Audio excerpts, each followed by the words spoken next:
All right, well, I think we're going to get started right about now. Hi everyone, and welcome to the Smart Salon. My name is Tucker Fort, and I am a partner at Smart Design. And on behalf of myself and my co-host, Jamie Munger, I'm pleased to welcome you all to our virtual salon on Personalizing Tomorrow. As a trained designer, I've always found that you need to be an optimist and believe that there have to be better experiences around the corner and tomorrow for us to design. Otherwise, what's the point of being a designer?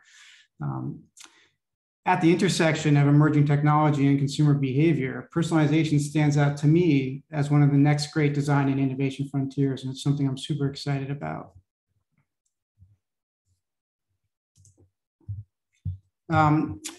But like any frontier, the path to personalization is not straightforward, and there will be winners and losers along the way. And in order to personalize tomorrow, companies will need to rely on preference and diagnostics combined with behavioral and demographic data to fuel recommendation algorithms, machine learning, and even one-off manufacturing platforms.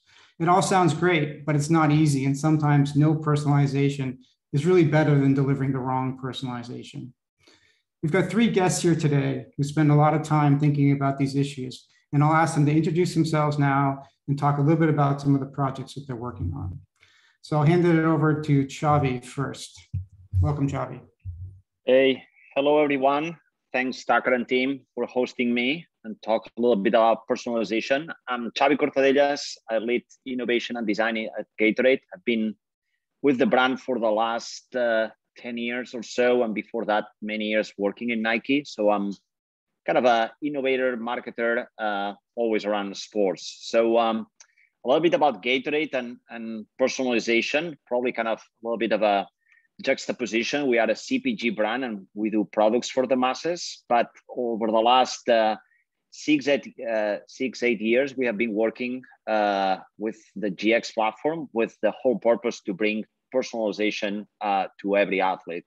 So it's just the idea that we have a lot of knowledge around the sports science, around sweat, around hydration personalization, etc. We typically have worked with professional teams to share some of this knowledge.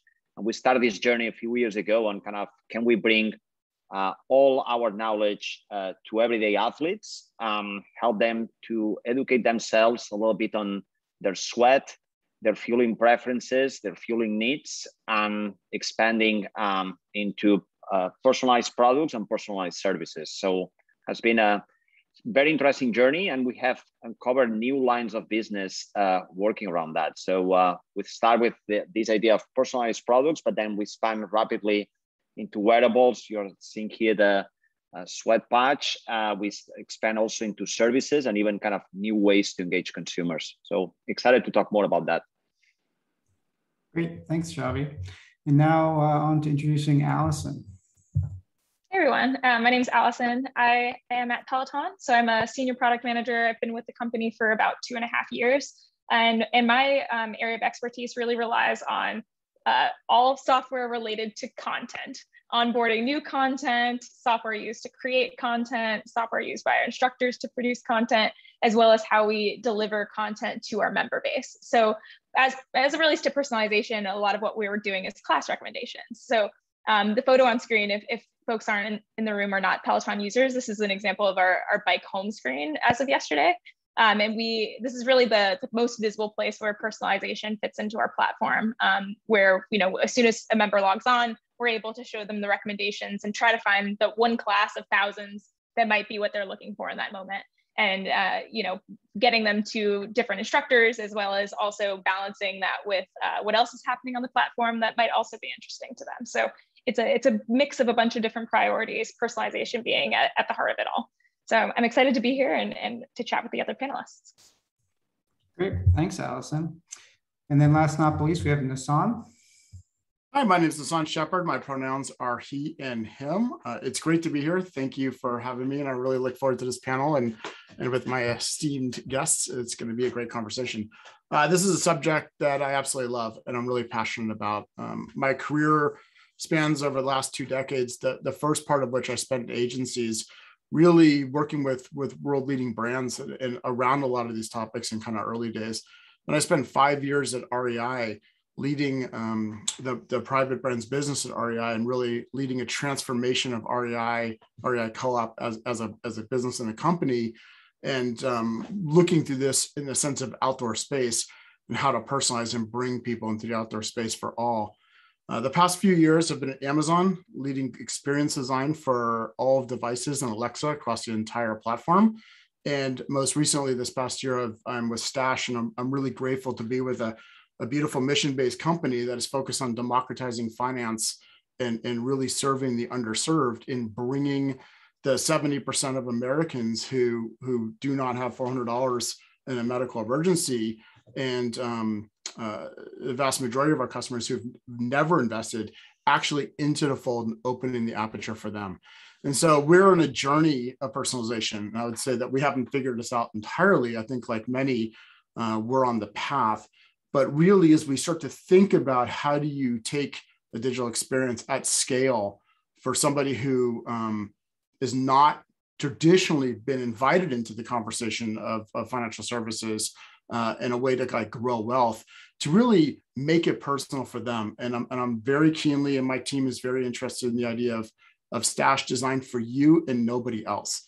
And what does it mean to have a product that's really built for you, that speaks to you, that meets you where you are, that respects your time and intelligence, and grows with you over time as you grow your journey towards building wealth. So I'm very excited to be here. Looking forward to the conversation. Thank you. Great. Well, thanks everyone. Thanks for those intros. And I think it's helpful just to get a sense of whatever has been focused on recently and some different perspectives they can bring to the conversation. So now we're going to move a little bit more into the discussion. I'm going to stop sharing some slides, but before we get into those discussion topics, I just wanted to cover a little bit of housekeeping.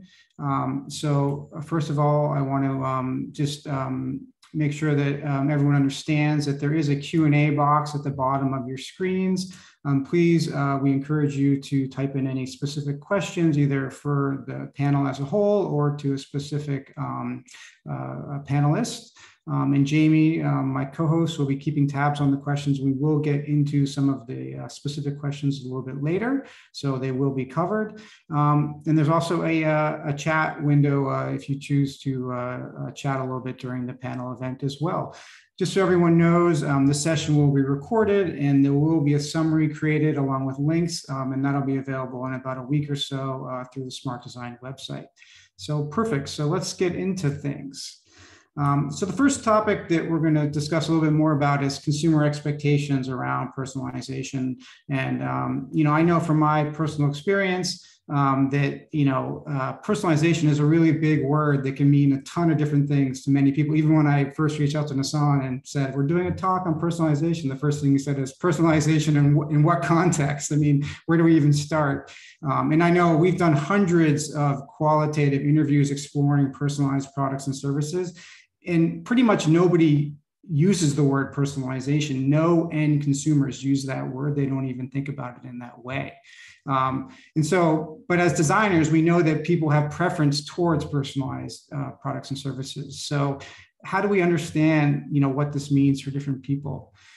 And I guess to start with you, Allison, within the Peloton ecosystem, which is an incredibly integrated and complicated ecosystem, what are the different aspects and types of personalization that seem to bubble up and resonate with your users the most? Yeah, totally. I mean, I think what you were saying is definitely true. Like, members don't talk about personalization in those terms, but they always talk about it. I mean, in building a discovery kind of framework of my projects for the last year or so, we've done a number of research and find that every type of user that we have has touched on personalization in some way. They want different things from it. They want it to solve different goals, but we certainly see an emphasis towards, we want this from Peloton, from our users. I mean, Peloton, I think our job in incorporating personalization is to help fundamentally get members to the class that is perfect for them in that moment the fastest. We have so many different types of classes. We've got different disciplines. We've got different instructors with different personalities, and it can be a lot to sort through on your own. And so that's where I think personalization really steps in here. we also have a bunch of different users. Our user range is quite diverse. We have different members. Our members are in different levels of their fitness journey. And I think that's where the differences and needs come into play. So we have members who are just at the beginning of their fitness journey. And from us, those types of members want to build confidence. So they use the term guidance often. They're looking for us to tell them what to do. They don't know. They're trying their best. They want our help. They want to feel like they are doing the right thing for their bodies and have the right expectations going into a workout. And so that's sort of the benefit that personalization can provide for them.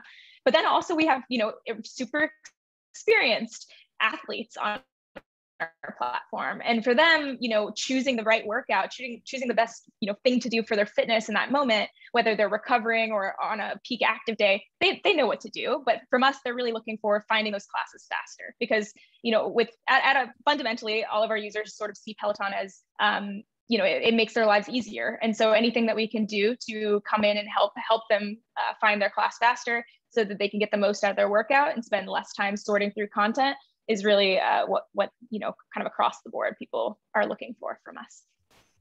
Interesting. I mean, it's there are some parallels between what you're trying to achieve and even possibly where Nasahn is coming from as well, because I think in the world of fitness and training, you're coming from a historical mindset of like a one-to-one relationship where like maybe you would be going to the gym and you would have that personal connection with a person in real life. And Nasahn, I think maybe you're trying to go after some of these same things where, for years, the financial industry has been focused on creating these one-to-one relationships between advisors, et cetera. And how are you sort of looking at personalization as a way to build up that trust within your platform? Yeah, I think that just to round back a little bit, I think the parallels between what Peloton is doing and what Stash is doing are strikingly close. And in fact, one of our co-founders, Brandon Craig, really had in early days of Stash looked at and talked to somebody from Weight Watchers. It's kind of the same thing. Asking someone to lose 100 pounds is very difficult. Just like asking someone to invest for the future or save, when you're living paycheck to paycheck. However, lose 1 pound with me. We can do that together and then start that journey and then see the results and continue to grow. So I think there are a lot of parallels there. Your question's a great one. And it's really interesting. I mean, none of us lived, back in the day where the mythology of that like personal connection existed. It may have, it may not have. I certainly think there's folklore about like your community banker, your investment advisor that's right for you. The reality is though, is that much of that today is really geared towards, high net worth individuals, which basically means that the rest of us are left out of the equation. And so the middle class, which is about 170 million people in America, they don't get that experience. That personalized experience is actually depersonalized. You become a number in the system. And so we see great opportunity at scale to leverage digital and leverage machine learning and leverage AI and leverage all these tools to really think about how do we create an experience that is really for somebody based on who they are, what their needs are, what their family needs are, where they coming, where they want to go, what their ambitions or growth is, and really kind of help them. And we know just looking at our own data that people who step into that journey become with Stash become more financially literate. They actually accrue wealth at a much higher pace. And the question I think that we are asking ourselves is, how do we do this in a way where it's really beneficial to somebody and not trying to sell to somebody? Because I think that's where personalization goes wrong oftentimes. And we all have that experience. I have it every day. I feel like I have a conversation, all of a sudden I get an ad. And that's the wrong kind of personalization. And so what's the personalization that empowers people to do their best? And then, we offer that as kind of a platform and support to help people to live their best life. And I think that's where, all of us are kind of working to crack the nut. Interesting. Nasahn, do you guys get feedback that there's some particular way that you deliver guidance that threads that needle between, being educational and informing or even insightful versus feeling like you're getting, sold something you don't need? Yeah, guidance is the key word. And actually I'm interested, instead of like, financial advisor, what is a mentor? right? A mentor helps you to be your best self. An advisor like tells you what to do.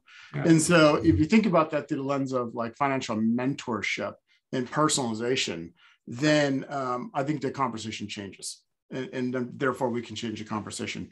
Guidance is really what people are looking for. Education, guidance. We made a recent acquisition into a brand, created what we call Stash 101, which is to really help young people even get in, help to start to like raise financial literacy.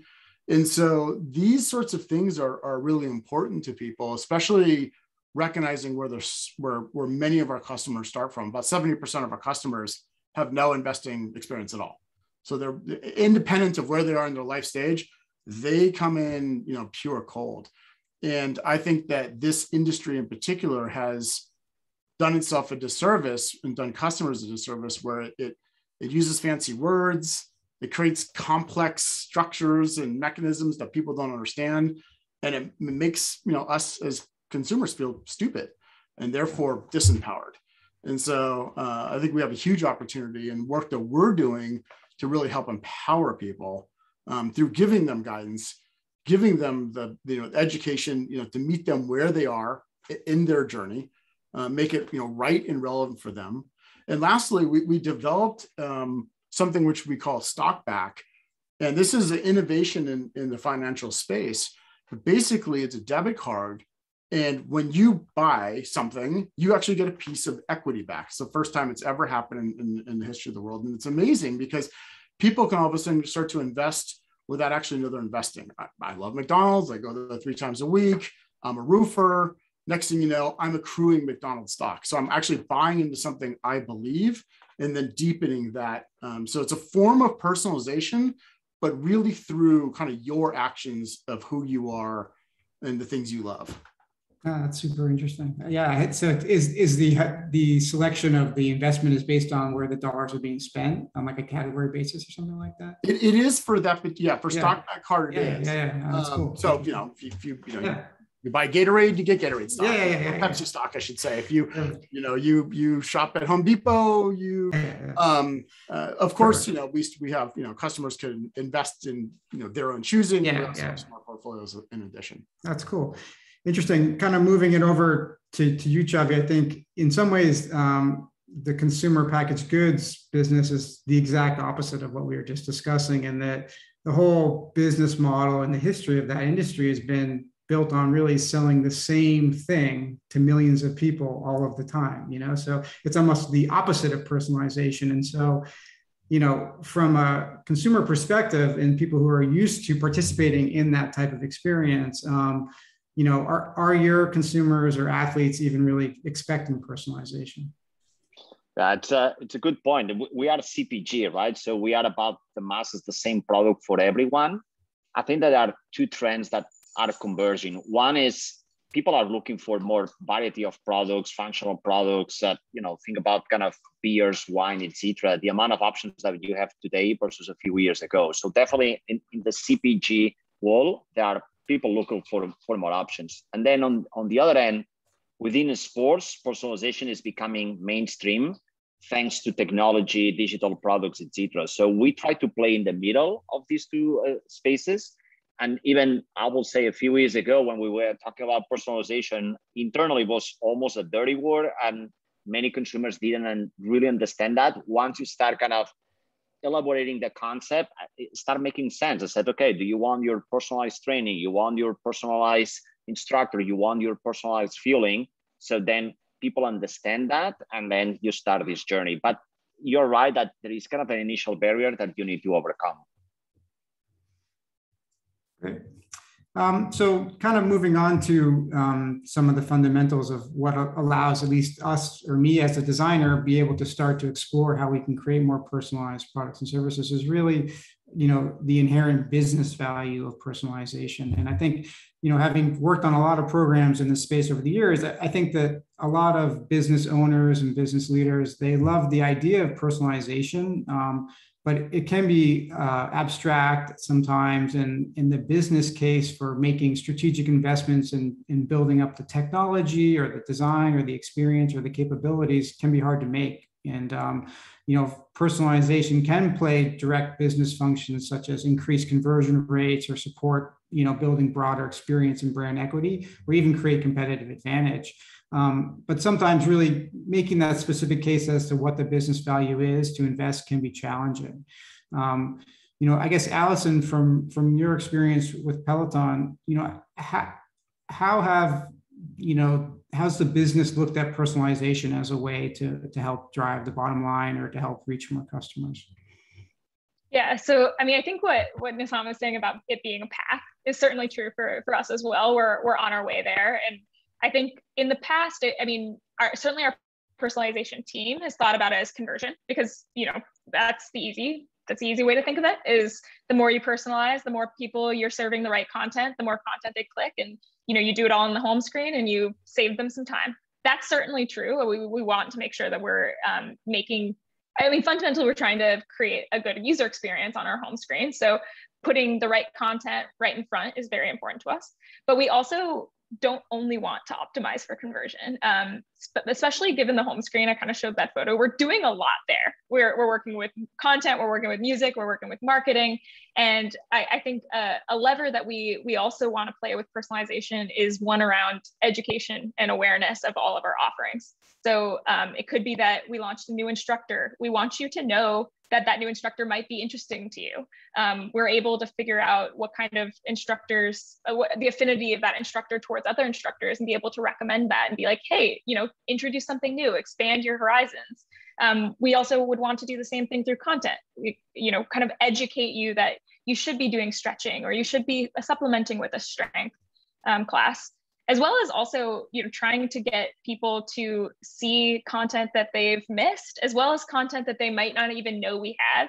I think something that I think about a lot is we expand our content library fairly frequently. And one of the new things that we've added is bar, which, is not something that everybody takes, but it actually is a very popular strength method in the world. And I think there are many users out there who will never try bar, don't know what bar is. But even if we don't think that you are going to like bar, we want to make sure that we have it, because especially with our member base, they're very vocal. They love Peloton, and I think it's helpful for them to know what we have to offer, so that the next time they're chatting with a friend who does bar, they can say, even if they're never going to take it, hey, did you know that Peloton has bar?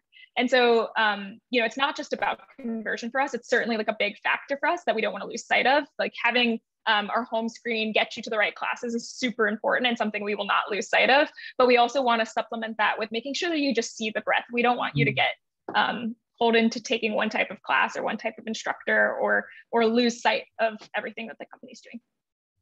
Yeah, I think that's interesting, because I think, personalization, if done right, it usually creates a magical moment for the user, where there's a moment of delight where it's, I didn't even know that I like this, or you learn something about yourself that you didn't know, or even if it's not perfect for you, there's like a sense of a relationship that's being built. And I think that those are the things that people tell their friends about. And when you're trying to build brand and build momentum, there's a real value in that. I mean, you could spend whatever. I mean, Gatorade spends tens of millions of dollars on national campaigns. You can spend, $20 trying to get a click, chasing a click on the internet. And so it's interesting to think about how, experiences can start to take the place of some of those maybe more traditional, getting the word out type of campaigns that brands and businesses have done. Xavi, from your perspective, I mean, we've been working together for a while, and I know Gatorade's been working on personalized sports fuel for, 6 or 8 years. The fact that you're still at it shows that you must have found a way to extract some business value within that.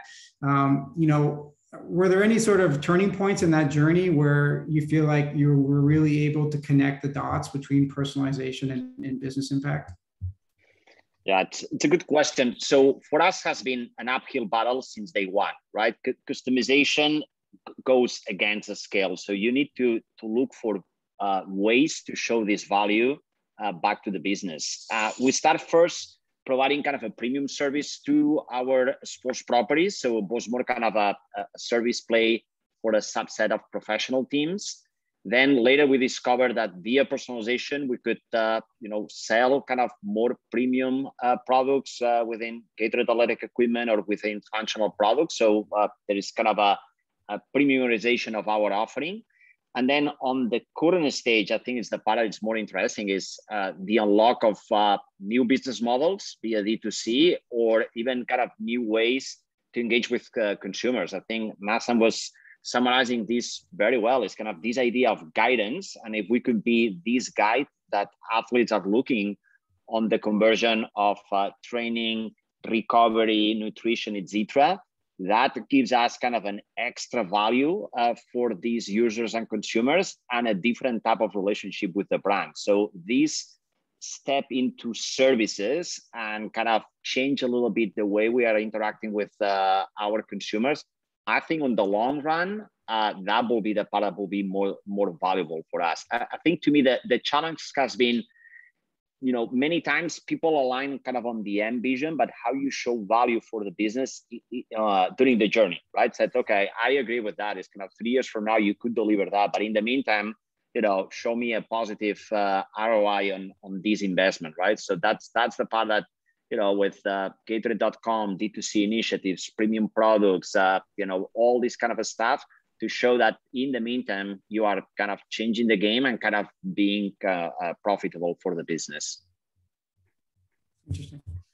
Yeah, and then I guess for Nasahn, I was looking a little bit into the details of Stash, and you guys are growing like, insanity. Obviously that is great for business and great for business impact. From your experience, do you feel like by taking more of a personalization first approach that's really helped support that rapid growth? I think you guys are over 5 million users already. Yeah, shameless plug. We're hiring, so I'll just say that out loud. But there's some great points made, and I think one of the things that we think a lot about is, in the world of growing wealth and investing in particular, diversification is really important, right? And so a lot of personalization creates confirmation bias. I like a certain kind of music, so then I get fed more music of that kind, and then I end up like run into a corner of a musical genre. And I know personally, sometimes I'll just like mess with Spotify to like throw random stuff in there to try to keep the algorithms feeding me new and interesting stuff. We have a different thing, which is that, sound investing principles are actually kind of boring, right? It's diversification, long-term thinking. So we think about like the long-term, we're not day trading, we're in a long-term conversation and game here. And really making sure that you're not putting all your eggs in like one basket, if you will, right? And of course, starting early helps a lot, which I probably didn't know when I was younger. But and so we think about that kind of through like LTV or lifetime value. And so it's not a transactional conversation. And I love the idea of what happens if 2 people download Stash on day 1. And, it's the same experience, but 6 months later, they meet and they share their experiences and they're totally different. They look different, they sound different, the tone's different, the educational content's different, the language is different, maybe even the visual's different, the experience is different, because they're really curtailed for those people, because nobody's average, nobody wants to be average, and nobody wants to be kind of like, jumbled in with everybody else. So the business value, to answer your like direct question, it's pretty inherent and it's pretty tied in. There's really no way to separate that. But it's about how you think about that business value. Is it transactional? In our case, it's long-term. And we want to grow with our customers, and we want our customers to grow, because frankly, the more they grow, the more literate they become, the more empowered they become, the better they are, serving for themselves. The more that we can empower them, we create a virtuous cycle, and therefore we can leverage things like personalization and ultimately deep personalization fueled by AI, powered by deep neural networks and machine learning, those sorts of things to really create experiences that people feel are designed for them. And so for me, all of this kind of starts with customer obsession and I think really understanding your customers as an individual, not just an aggregate. And I'm really inspired by what my fellow panelists are doing. And when you think about like, Gatorade is a mass scale proposition, but each athlete is their own self, or each, I'm not an athlete, obviously, but I'm different than somebody else, and what are my needs? And so we think about that same lens in financial services. Yeah, it's interesting. I think one theme that I'm sort of pulling out is that, from a business perspective, by investing in personalization, by definition, you're getting closer to your end customer, no matter how you do it and no matter what the mechanisms are. And that's good for all businesses, whether you're like Peloton, I think you guys are owning more of the experience. So you're not relying on inconsistencies across a very complicated, training ecosystem, or, you're really able to be more consistent in guidance and language. And even for Gatorade, getting, moving out some of the mass channels and being able to really have like that one-on-one conversation with your customers is really, really powerful. And Nasahn, your comment around, this sort of the dangers of personalization, I think is really interesting as well. And I think I remember, Allison, you had mentioned some challenges you guys have with that too, where people, they dial into their favorite instructor and they know it works for them, and they love they love a certain type of music, and then they're just kind of repeating that, and they're missing opportunities for this wealth of other experiences that they may or may not love, but they're never going to know if you don't find a way to convince them to try it. Do you guys do any tricks like Nasahn was saying around Spotify, where you sort of throw in the wild cards here and there just to see what happens? Definitely. I mean, I think that's part of raising awareness is certainly trying to give people exposure to everything, and then you double down on what sticks, and you learn from what doesn't, and you kind of go from there. So yeah, definitely. I think it's a key part of learning about what works. Yeah, I think like sometimes the analogy that I think of sometimes is it would be like going to a museum that only has your favorite artist in it. It's like, what's the point of that? You've already seen it, It's a great point, Tucker. And so I think there's a great question in front of us as an industry, and as design leaders within that industry is what does that kind of unexpected personalization look like, or that, randomized, if you will.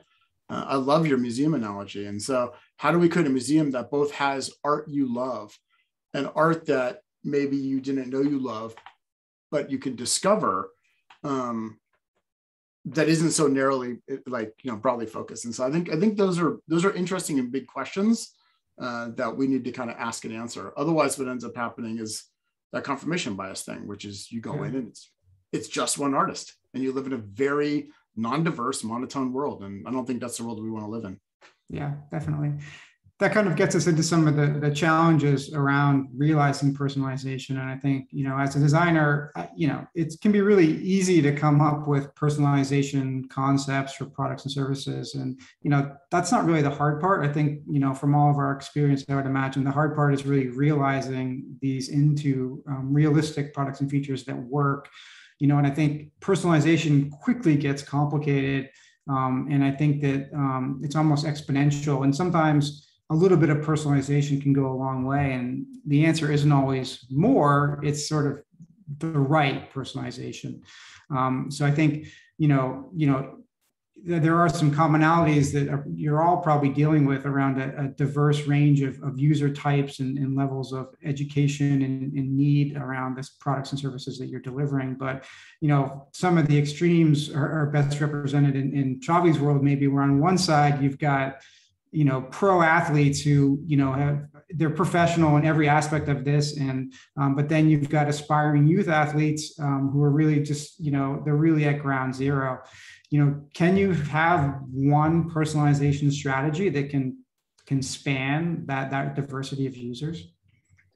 No, I think it's a good one. I love Nasahn description on how the app will look like after 6 months of usage. Probably the same apply to us. What personalization means for a pro athlete, it's about kind of this extra advantage, kind of the functionality of the product is kind of about winning the game. And then on the other spectrum, you talk with kind of a young kid, and personalization means, to have a cool bottle and kind of be the coolest guy in the locker room. And then everyone in the middle is kind of, it could be for the fitness athletes. It's about kind of the right choices and the right balance of training and recovery and all the stuff. So at the end, it's a broader definition of personalization, and then figure out what's sticky for each type of user. And I think you mentioned that, Packer, as well. Don't come up with a lot of assumptions that, okay, these for sure will work. It's kind of more throw things out there and see what's meaningful and what's not meaningful. I think for us, it has been a lot of trial and error.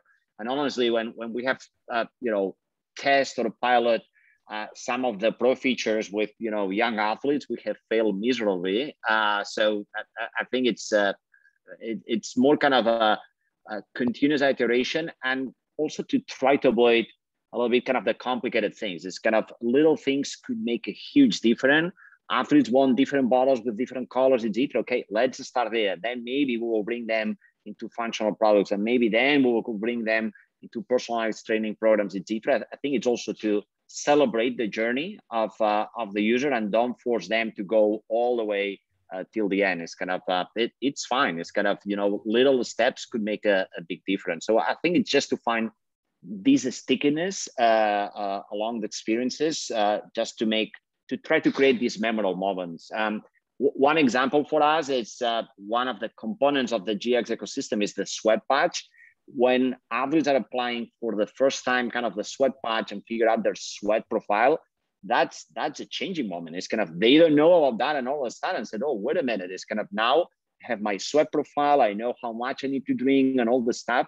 This is a stick experience. That means that they need to do this every day? Absolutely not. That means that this is for everyone? Probably not. But for some athletes, that will be a very stick experience. For others, we will need to find other experience that could be relevant for them. Funny nugget on that is, from our experience, everybody thinks they sweat more than they actually do. So yeah, everyone thinks they're a heavy sweater. So sometimes they're like, we've never been hiking together. We go hiking together. I might challenge that. Exactly. I think kind of on the Peloton side of things, Allison, the one thing around personalization is you need so many different functions talking to each other to really make it work. So there's nothing worse than one arm of a brand telling you something that isn't true, or telling you did something that you didn't do. And, so with some of the integration that's happening at Peloton across all these different touch points, what are some of the challenges that you guys are facing to kind of create this more personalized, united front?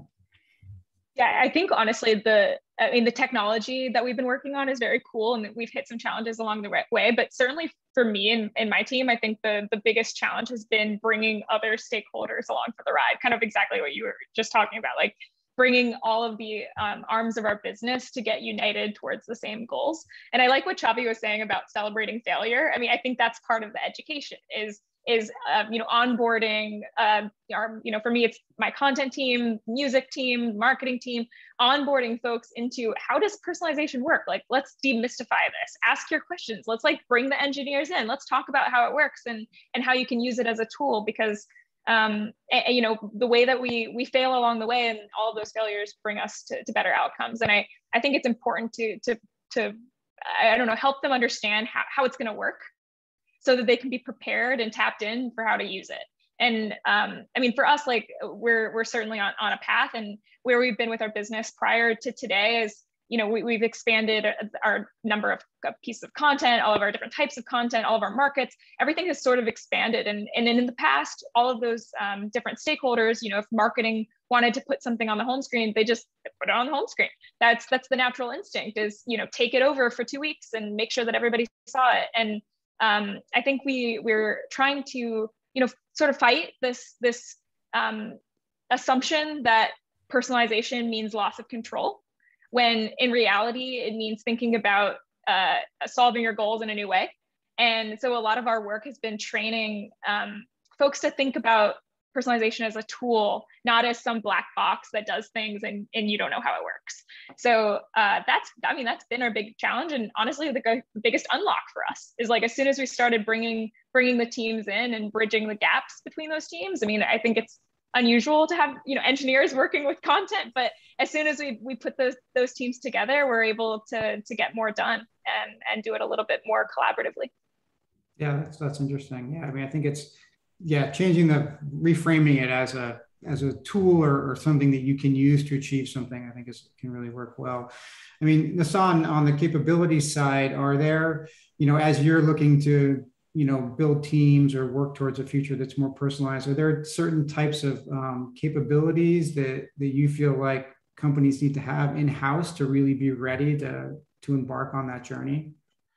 Yeah, this is a big question. And frankly, I do not pretend to know the answer to the full question. I don't think any of us really do. I will say though, that and forgive me if I butcher the name, somebody, Etienne, in the chat just talked about ordering a Gatorade customized bottle for their kid. And now the kid feels like they're part of the brand. And I love that, because I think that's a huge part of it. Like, how do you have a relation? Brand is about a relationship. How do you have a relationship with somebody? And in the financial space in particular, trust is just so important. I mean, it's just a table stake.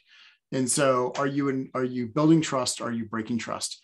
Very simple rubric, a question I ask all the time to the team, think about a lot. And as we think about the journey towards personalization, which I don't think ever has an end state. I don't think it's not a zero-sum game. You don't win it. It's an infinite game. And so this will evolve for years to come, just as it has been evolving for decades or centuries before us. How do we do that in a way that has a high bar of ethics? And how do we do that doesn't break trust? And I think so many brands that we respect and use have kind of stepped over lines in different places. And as we're building our own system, how do we make sure that we're baking those thinking and that thoughts into the system, because we have the benefit of starting from scratch, right? We don't have a legacy brand that we have to then turn the ship on. We get to build it. And so the bar is pretty high. And I think, thinking about those unintended consequences, and Tucker, you and I were having a conversation recently about endless scroll. Like, what a great idea. And then all of a sudden we learn we waste, billions of human hours endlessly scrolling on some feed. And so what are the unintended consequences? From an organizational standpoint, the work that my team is involved in is really the tip of the iceberg. 90% of this is underwater. 90% of this is our incredible engineering team. Our product management team is really like looking down the road and looking at around the corners. And really thinking about this, from a brand perspective and from a marketing perspective and a delivery, and even the folks in the call center, that's personalization. When somebody picks up a phone and calls Stash and they talk to a real person, you can't get more personal than that. And you can enhance the brand and build trust, or you can break the brand. And so I'm not hubris enough to think that my little design team has all the answers. It takes a village. And frankly, it's every single person in our organization that has to row in the same direction and know that we're on this journey together.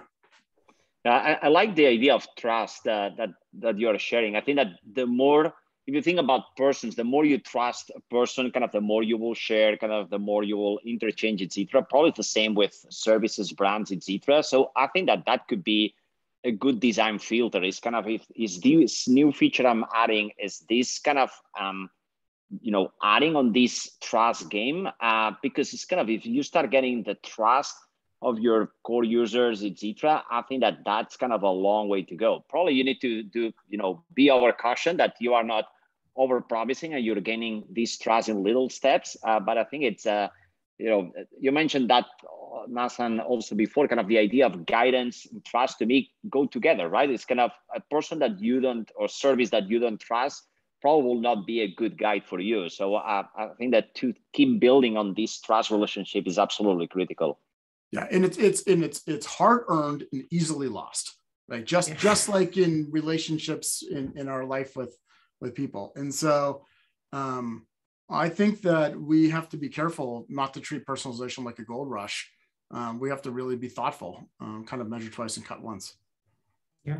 I think also what you were saying about trust, going back to what we were talking about throwing things out and seeing what sticks. When I think about that, I also think about the context in which we present and test things, because if we're presenting it in the context of like, for me, like, this is the perfect class for you, and it's clearly something that you've never shown any interest towards, that starts to chip away at the trust. So the context of how you show things is also pretty key. Yeah, it's like vouching, having a friend vouch for something, it's like, you got to make sure it's someone who knows you well. So that's a great conversation. Jamie, should we hand it over and see if we have any questions? Yeah, actually, I think I have a pretty good segue on the topic of trust. It seems that privacy and maybe specifically data privacy are very top of mind for those on the call. So maybe I'll give this one to Nasahn to talk about how companies should think about balancing personalization and privacy, and how you try to keep personalization from getting quote unquote creepy. Yeah, I think, well, I mean, this is a huge issue. Having spent years at Amazon, like I can tell you, this is a very, very big issue, and it cuts a lot of different ways. I mean, there's privacy in the sense of what do you do with the data? It's precious. At Stash, we don't sell it like that. That's not like some people monetize it. It's not about that. It's about how you like use it to and help people, or actually have people use their own data to help themselves in interesting and new ways. And so I think that that's part of it. Data breaches is another part of it. This is happening more and more and more. So how do you keep people's data, secure and private so they have trust to share that information with you? And I think that we also living just in a deeper interconnected world. And I don't know about you, but I feel like I have this experience a lot. I'm having a conversation with somebody. The next thing you know, I'm seeing ads for what I'm talking about, like in feeds. And I'm like, that's not a coincidence. And so I think that as brands and as design leaders and as business leaders, people's privacy is got to be like our number one concern. And how we treat their privacy, respect their privacy, what kind of information we collect, what kind of information we don't collect. When do we know not to collect information or when to purge that information? I think these are really important questions. There was such a race to just get as much data as possible for so many years. And I think that there's an equal question, which is what do you get rid of and what do you not keep? And what do you hold as sacred, and how do you be transparent with people and transparent with your user group so that they understand how you use it, how it benefits them, and what you don't do with it? I think these are really big questions. Yeah, agreed. I think you were saying something earlier about how you can gather people's information, but the minute you become sort of salesy about it and try to sell them something or pitch them something, you sort of lose their trust. I'm wondering if anyone on the panel has other kind of like best practices about how to use the information that's being gathered in such a way that builds trust instead of undermining it. Yeah, I think in our case, again, that's not my area of expertise, but probably to me, the key thing is also to be very meaningful on kind of what's the utility that you are providing, right? So it's very different to create kind of a digital service that it's about, in our case, we are trying to provide utility back to the athlete. So it's kind of athlete centric. And then, yes, we collect data about your activities, but then with this data, we provide recommendations back to you. If the athlete or the user feels that we are using this data to then sell product back to them, I think is when this trust relationship gets broken, right? Maybe he wants to purchase some products from us, but it's kind of, let's be transparent on kind of when this relationship kind of becomes kind of more transactional versus kind of more kind of a service, right? And I think, users are not idiots. It's kind of, maybe they want to buy products from us and they are comfortable with that, but then let's not force them on this path. So Nasahn, I think, have said very well, it's kind of that, what are you doing with this data, and kind of be transparent with that. I said, yeah, I collect data from your sweat and your workout, etc. But I'm giving, I need this data to provide the service back to you. I think athletes will be super comfortable with that. The same data used for a different thing, maybe then it's a different conversation. Right. Yeah, the whole idea of create more value than you capture using that data. So the other sort of cluster of questions here from the panel, from the audience, are a lot about getting started. Seems like maybe there are some people who want to start applying personalization to their products and services and businesses, et cetera. But yeah, maybe in the position, Allison, you were kind of in 2 years ago or so when you were just starting in this space. So I'm wondering if you have either advice for your former self or advice for them of, you know, how do they get started on this path? Absolutely. I mean, it's hard. And I think, you know, once you get on a roll, I think that opens up more doors, at least in my experience. But I mean, the way that I thought about getting started and you know, it's proven to be, you know, somewhat successful, but was, you know, start small. Like we you know, especially, you know, our team was excited about doing, you know, they know what we can do, and they wanted to get out and do the big flashy things, be right out on the home screen first.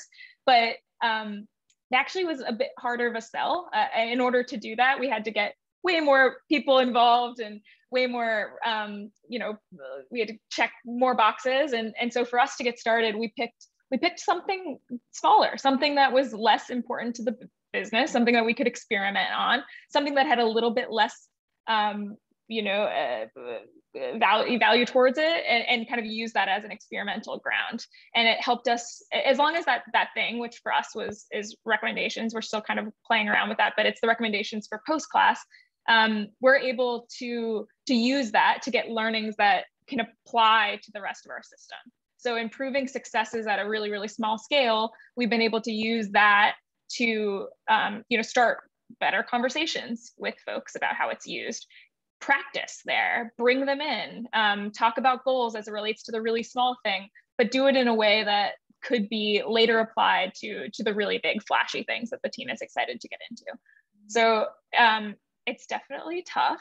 It was certainly tough for me to get things going, but, and I think to kind of add to what I was saying earlier, like, I mean, bring people in, like, don't like solve this journey alone. And I think the more folks that you can bring in to start ideating earlier, the better, because I think it's a big challenge to get the company to shift towards how to use personalization, and finding some partners in other areas of the company that you can kind of get started with earlier. It will be key.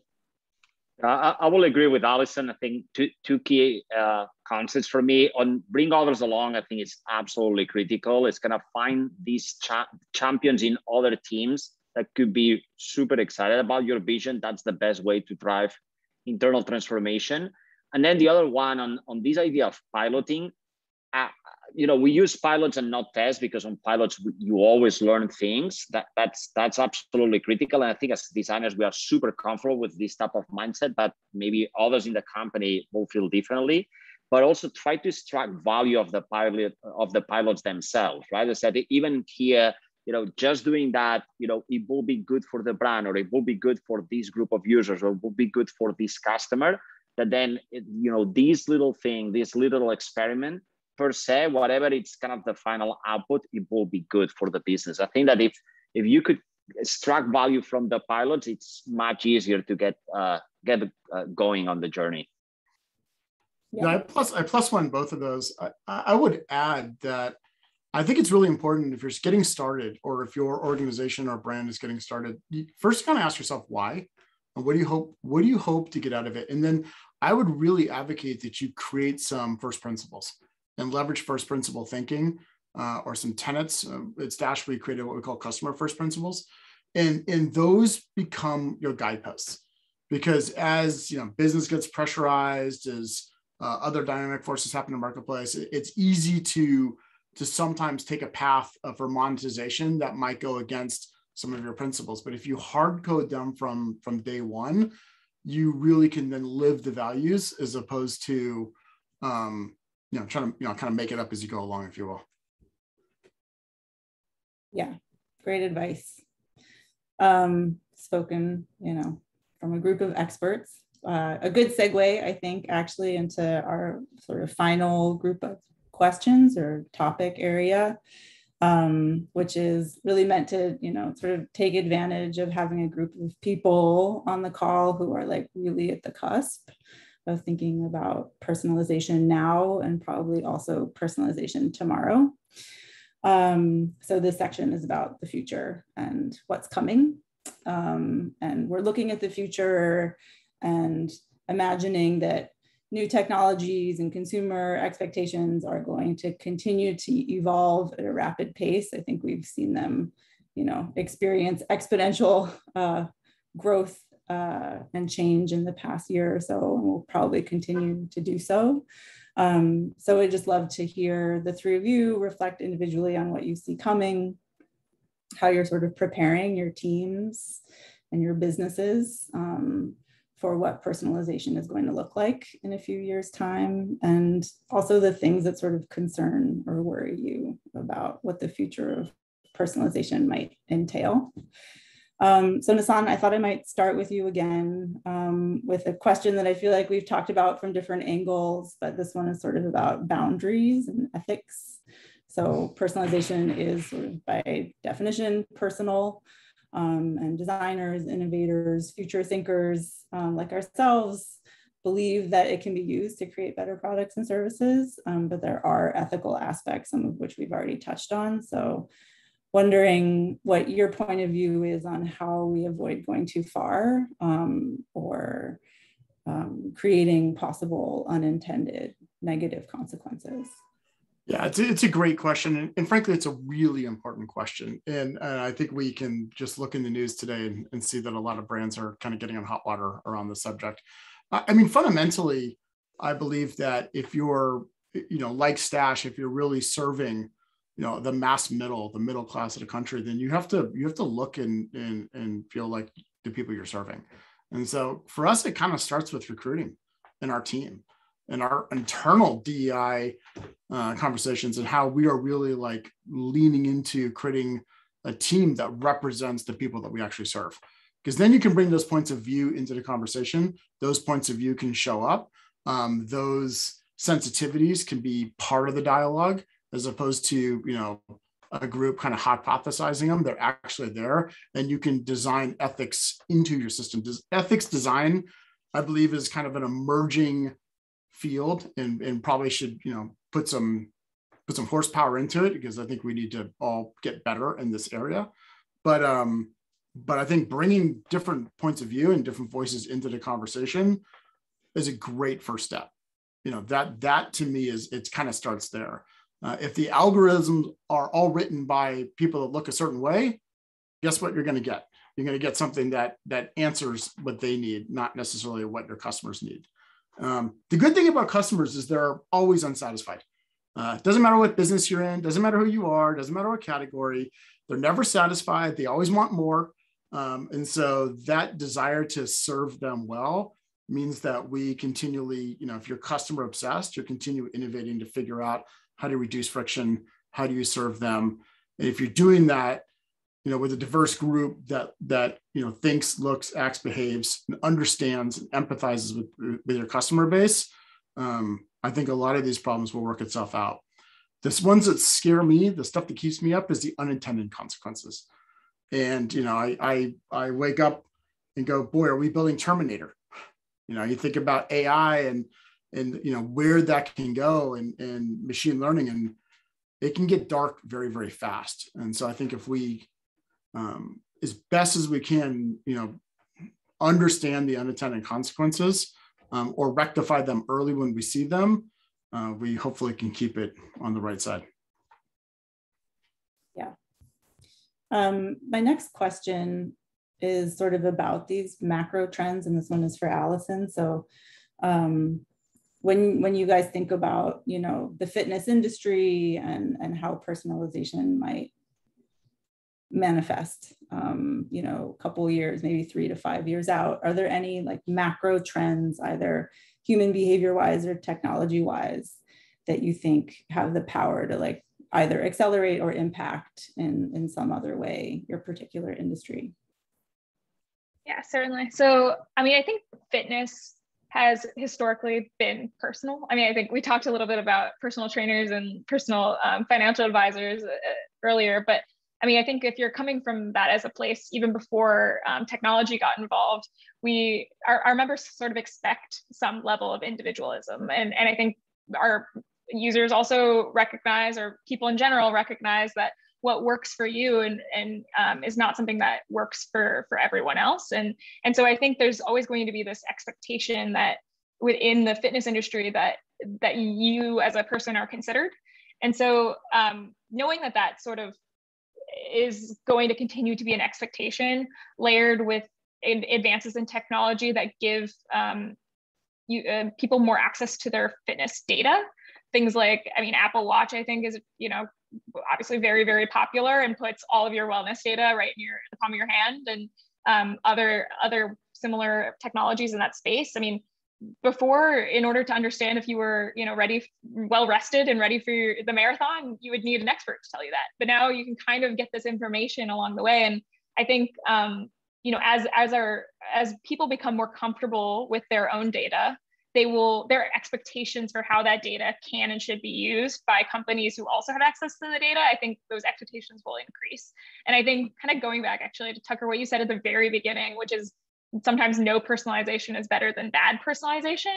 I mean, that's something that I think about, is when our users are super smart and they're getting smarter every day, how do we make sure that we're continuing to feel you know, relevant and are able to actually help them and ideally make that analysis easier. But you know, our users they've got all the data they need, and the more the time they spend with it, the more comfortable they get with it, I think they're going to be able to make some decisions themselves. And I'm curious to see where it goes when you kind of democratize access to all of this data that previously has been not something that somebody's been able to, you know, analyze themselves.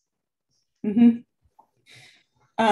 So the final question of the night is for Xavi, and this is one that's sort of about a place where I don't think any of us really expected to see personalization, which, from what I understand, is work that you're doing with smart toilets. So I've heard that you're working on something around smart toilets using sensors, diagnostics to help with personalizing nutrition and health recommendations. So I guess our question for you is, what does the future look like for all of us? And so I will build on Allison as kind of the role of wearables within fitness and sports, and kind of how we are collecting data and users get more comfortable with this data, right? So we are looking at everywhere, and I think that there's a huge opportunity, for instance, with the smart textiles and kind of, you know, a lot of companies and startups exploring there. There's a huge opportunity around kind of, you know, smart homes. And one place that it's phenomenal to collect data is your bathroom. And specifically within your bathroom, one super easy way to check the hydration status of users is, you know, in the toilet, right? So we are working with one startup from Barcelona that has kind of basically a smart urinal that tells you in real time your hydration status. And it's something that, you know, right now they are piloting with professional teams, but, you know, who knows, a few years from now could be available to everyone. And again, it's just to get comfortable with this data. Think about kind of something as basic as a scale, right? It's kind of scales. A few years ago, they tell you your weight and that's it. But all of a sudden, scales are providing you more information, and athletes and users are comfortable knowing that, right? So I think with toilets, smart homes, mirrors, etc., kind of all you know, the more information you are collecting about yourself, and then, you know, make this information actionable. You could do a lot of stuff. So we are not the only ones. Kind of, Allison mentioned Apple and others, and you know, who knows where this data will come from. Apparently we can get data from almost anywhere. It's very exciting. All right, well, thank you so much. I'll turn it back over to Tucker to wrap up the evening. Yeah, great, perfect. Well, first of all, I want to thank Allison, Nasahn, and Xavi for taking the time to join us and share a lot of you know, their insights around working through the challenges and opportunities with personalization. Just a reminder, if you want to revisit the discussion or share with others, we will be posting a recap and some of the key nuggets within about a week or so. And just to sort of talk a little bit about where we're going next with our Salon series, we will be hosting our next Salon in about a month's time, which is going to be called Testing the Limits, Designing the Next Wave of Diagnostics. And it actually plays a little bit on where we were wrapping up this conversation, will be, from the world around us, the ability for people to learn more about themselves, whether it's through COVID or other types of testing, has really exploded in the past 18 months. And so we're going to be exploring, some of the design learnings and opportunities coming out of those trends. So please join us for that Tuesday, October 26th at 5 p.m. And again, I just want to thank everyone for joining and look forward to seeing everyone at the next Salon, and have a great evening. Thank you, everyone. Thank you.